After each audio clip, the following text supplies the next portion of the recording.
Welcome to the Unmuted Podcast. My name is Jeff Waldman, host of the podcast, where we talk about all things HR tech, leadership, recruiting, world of work, and we have our guests are all experts in the HR field, HR tech field, world of work from all over the world. We have a fantastic topic here today. It's a bit different, but that's what our MO is to be a little bit different. So before we bring in our guest, I just want to share with you what the topic is. So what it is this: preventive health at work. How employers can help people get care earlier without giving HR more to managers. And so for those of you who are my peers, obviously know that dealing with employee health has been a major issue like in the last 5 or 6 years, obviously since COVID started. Okay. This podcast lives on our website at ScaleHR.com, also on YouTube as well. So I do encourage you to hit the bell so that you get notified when there's a new episode, which normally gets dropped on Thursday. And so, all right. So I just wanted to frame out the conversation here today, and then I'll bring in our guest soon. Okay. So the first point, the old model is no longer enough. And so what that means is, for years, most organizations have tried to support the health of employees as something to respond to once problems start to get serious. And so I'm going to see a lot of head nodding, obviously, when you're reading or hearing that. And so whether burnout, mental health challenges, absenteeism, or rising claims costs. And so most organizations will wait until it's very, very serious. But this approach is starting to break down, or has been breaking down, I would argue, over the last couple of years. HR teams are stretched. The employees are actually struggling to access care early. And by the time support shows up, the problem is often bigger, more expensive, and then harder to manage. So that's the first point. The second one is prevention has to be practical, right? So preventive health is not about adding another, wellness app, meditation session, check the box, exercise, or giving HR one more thing to run. It's about making it easier for people to get support that they need earlier before an issue becomes a leave, a crisis, or a major cost.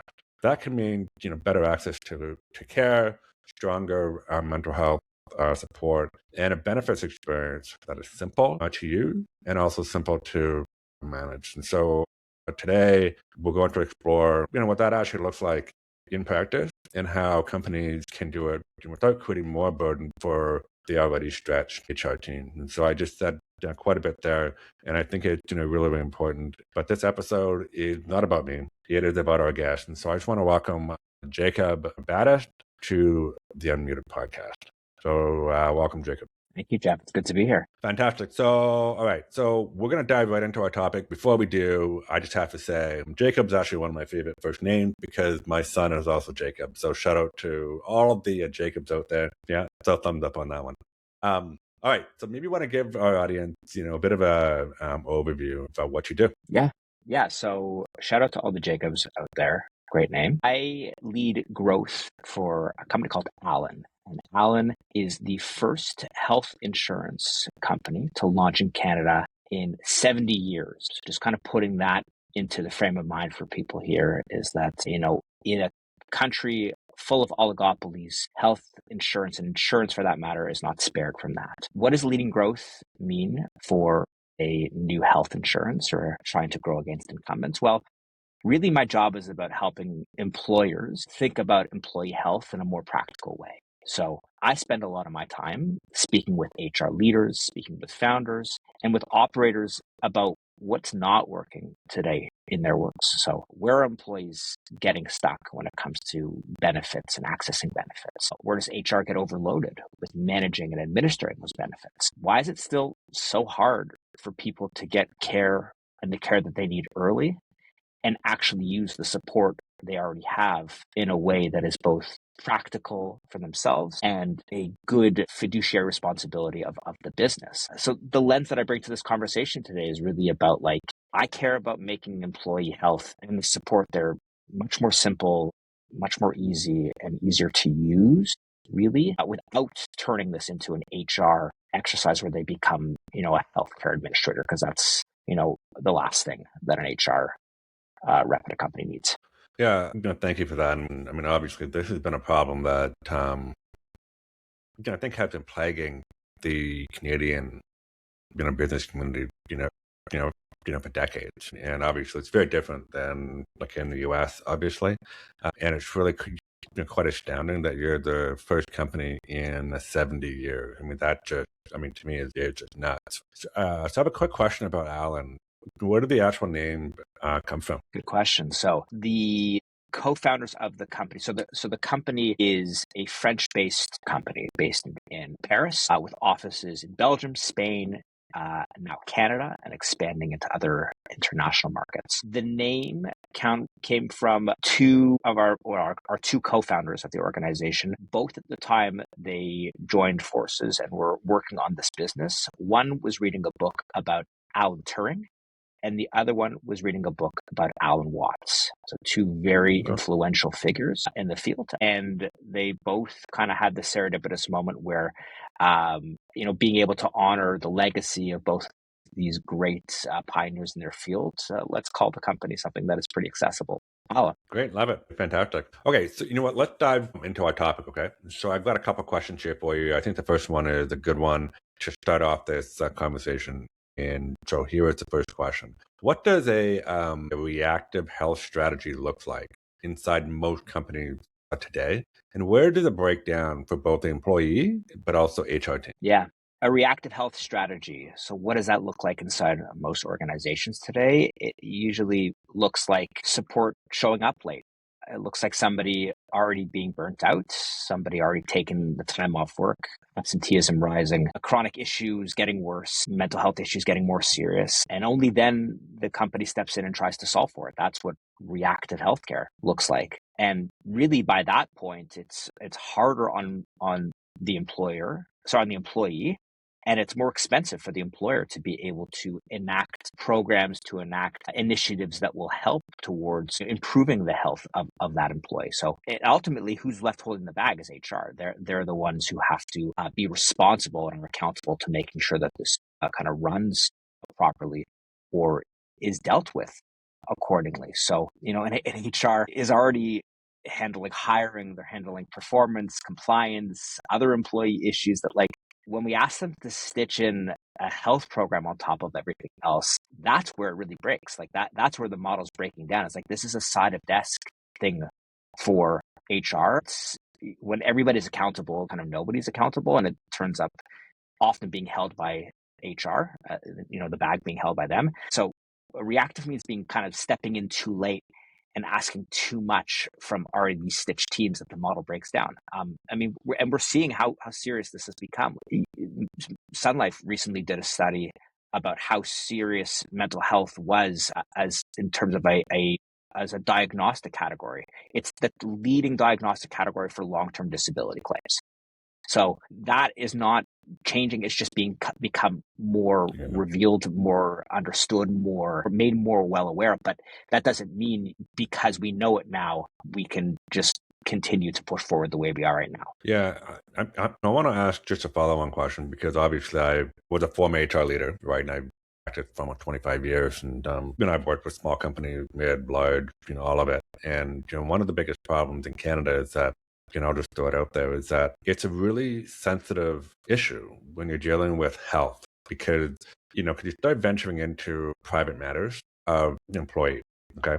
Yes, you are trying to balance that, not teetering too far into their privacy issues while balancing the work that they're doing for the organization, right? And so, you can come up with all these programs in the preventive measures, but ultimately the onus falls on the employee as well. And so we're going to talk a bit about, preventive health, but I just wanted to ask you about that, because that's always an issue, right? It's like leading a horse to the water, but can't force it to drink it. So I'm just wondering if you have any thoughts about that. Yeah, I think before we kind of really get into the preventative health discussion, the friction comes not from whether or not these solutions are available or initiatives are available. It's about making them in a place where employees and teams feel like they can easily access them and feel like it's part of their operating system. Really, it's part of their existing health workflow and benefits workflow. Yeah, I think that's perfect an answer, and I think that's a good segue into my next question, which is the whole concept of preventive health. Sounds great, right? And it can mean many things. In practical terms, what does it actually look like when it's done well at work? Yeah, I mean, aside from just people, having it as a nomenclature to understand, it means like when the rubber hits the road, it means people getting help early. That's really what preventative health is. Before the small issues become the big ones, before stress becomes a leave of absence, before a manageable condition becomes something that's harder for an employee and more expensive for an employer to deal with. It means access is easy. It's somewhere where they able to, it's part of their operating system to begin with. It means that people understand what they have. It's also like education and understanding it. It means that the benefits experience is really simple to use. And it means mental health support is reachable, not kind of buried behind friction. Like there's tons of telemedicine solutions out there, extremely rich and mature, but they need to be easily accessible and easily found by the people who need them when they need them most. So prevention for me is like, it's not about adding additional wellness initiatives. It's about making the support that exists and support that often teams have already started to implement, whether or not it was implemented by them, a legacy program, whether it's something that exists. It's making it easier to reach, and easier to use, and often it's about time. It's about finding the right time to make sure that these initiatives are enacted.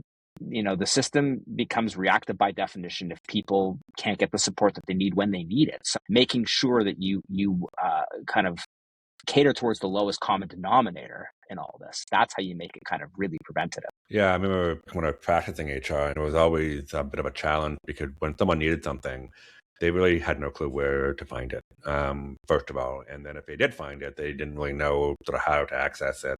They didn't know what it meant, and it was buried somewhere in the world of their documents and folders and what have you. So, obviously nowadays technology is much better, so that definitely helps. And you have like AI capabilities too, where people can search for things, but still, it's still a matter of pushing it up to so that people have the regular access to it. So most of the HR leaders that I speak to today are very stretched thin. So we're actually doing more, with less. Obviously AI is here, and we're trying to grapple with how to leverage that. And so they want to move in this direction of being proactive.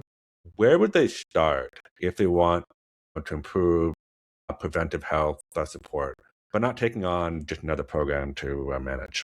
That is the question, Jeff, because you look at what HR leaders are tasked with, and I kind of listed it out before. This is often something that falls on the side of the desk, and more often than not, is something that has already been started to get implemented in an organization, whether or not it was them or a legacy program. That it's something that is ultimately on their plate. I think that the kind of question with the bullet is like, what's the bottleneck right now? Like, where are people getting stuck? Like, it's not about like, can we launch a new program?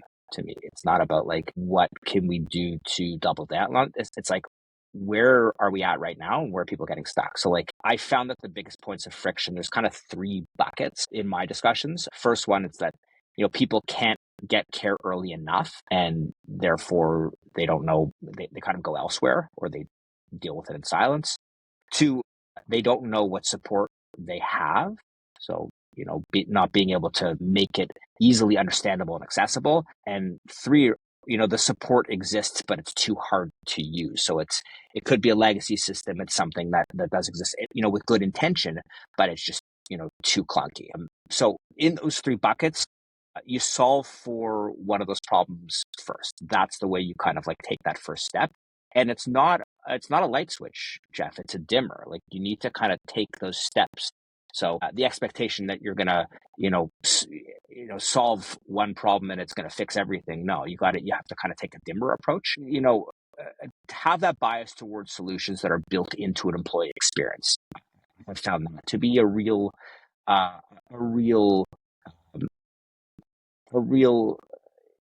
point where HR leaders see the value as like, it's not something that is going to be in addition. It's not something. It's kind of part of the already existing operating system for a lot of employees and for those employers who administer.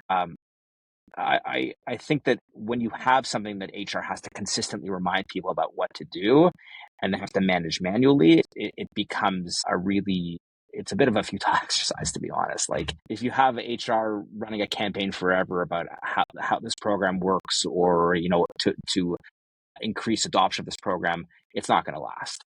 And the funny thing is that the actual solution doesn't have to be, difficult either. It doesn't have to be sexy or some big project with, like, it's not like that. I mean, quite often the actual problem itself can be, like, easily fixed, and it's just looking at the root of the problem first versus jumping over to a solution that might sound great and look great and be a lot of fun to work on, but doesn't actually solve any of the problems, and then it costs money. So most of these solutions really don't cost, like, anything at all. And so, as you pointed out earlier, one of the core blockers, I guess, is access, right? Trying to, get employees the right access to information. And so, I mean, if you have a team of 10,000 people and you're spread out across 10 different countries or whatever the case may be, right? How can they easily access things and not rely on HR to be that bottleneck, right? And so I think that that's the problem. So, okay. So I just want to ask you, another question that I think is more pertinent to Canada. So how much of this really comes down to access to care? What happens, when employees cannot get help early enough, whether that is for a physical issue, chronic condition, mental health, so on and so on. Yeah. How much really comes down to access of care? I mean, Canada is notoriously in a situation where access to care is a big bottleneck. A quarter of Canadian adults don't have a regular healthcare provider. 75% cannot get same day or next day appointments and are struggling to find time to be able to get access to that care. 1 in 5 emergency room visits are for conditions that could be potentially managed with preventative care and primary care. So, when we talk about prevention, it's not really about like, what program should we add there? It's like, what can people actually get the care that they need and when they need it? So access to care is everything.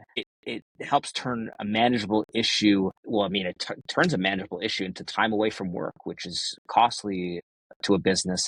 It turns people unproductive. It makes people burnt out. It turns an otherwise, manageable situation where an employer can really take care of their employees into something that they're playing catch up. And by the time the help shows up, that cost is higher. And really, it's just about like a tangible and intangible cost. One for the business, and intangible cost for the people involved. So I believe that the healthcare situation in Canada is quite dire. And I'm not trying to be like a pessimist here. I'm saying that, honestly.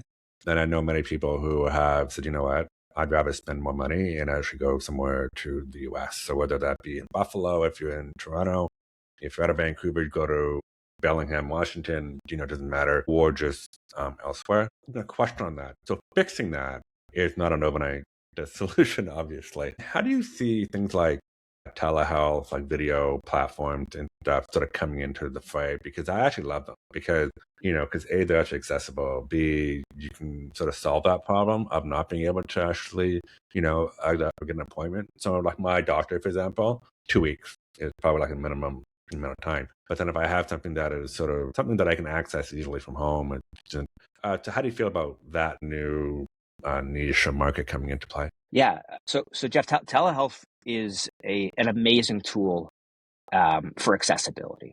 It's not a novel concept. Like, you look at companies like Dialogue and Maple that have been doing it and have gotten really, really strong and mature in those spaces. We at Allen, we speak to companies that offer dialogue to their employees, and we're not trying to replace that. We're actually trying to complement them too. So being able to, like, if they have dialogue, like, all the power to them. It's great. So when it comes to telehealth, like, it's a very empowering solution for accessibility. So I think that there's one there. It does become a barrier for some people who are, technologically not able to get there. So there's certain demographics of people who can't get there. But I think that, like, as time progresses, I think it's an amazingly empowering accessibility tool. I think the other kind of like burgeoning space is artificial intelligence's influence on accessibility to primary care.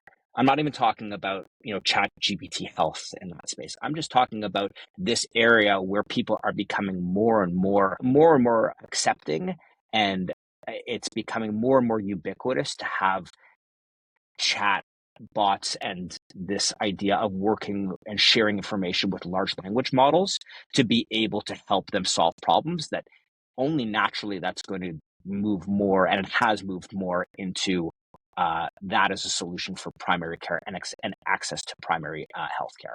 Between telemedicine and AI chat as being kind of two solutions there, I actually think that it could be really interesting to see what primary healthcare as we know it today, what role it really plays as, time progresses, specifically in Canada where, it's so reliant on government funding for primary healthcare. So primary and emergency healthcare being so reliant on government funding, that it'll be interesting to see how both telemedicine kind of evolves and how AI as like a primary healthcare layer really kind of takes hold. So do you guys leverage AI at all right now, like in your platform?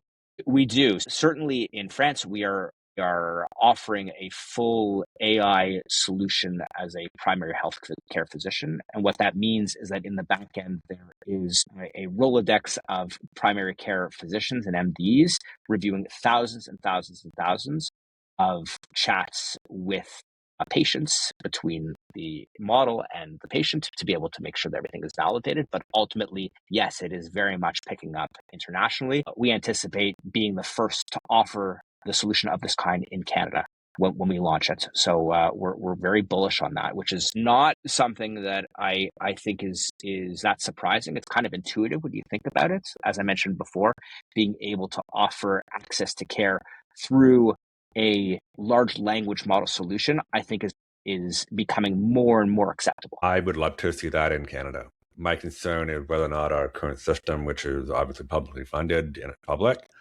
will actually allow it. Okay, so, the last question for you, I asked, basically all of our guests this question. If our viewers can learn just one thing from anything that we've talked about, what is that one thing? One thing. Yeah. I think for this audience, preventative health should not mean more work for HR. Like, it shouldn't be another thing that you as the HR leader for your company, you need to keep pushing. It should be a simpler system that helps get employees the support they need earlier and easier. That's better for both the employees and it's better for you in HR. That's a good way to end. That was really good. Thanks, Jacob. So, Jacob, thank you for being here. And for everybody, we will share Jacob's contact info as well as the link to Alan, and also remind everybody that this is the Unmuted podcast. So I'm Jeff, your host. I'm also the founder of ScaleHR and SocialHRCamp and the HR in Tech Crawl. And so all of our episodes live on our website, GoScaleHR.com, and also on YouTube as well. And so we talk about all things HR, HR tech, world of work, leadership, AI, everything. And so, Jacob, I just want to thank you, for being here.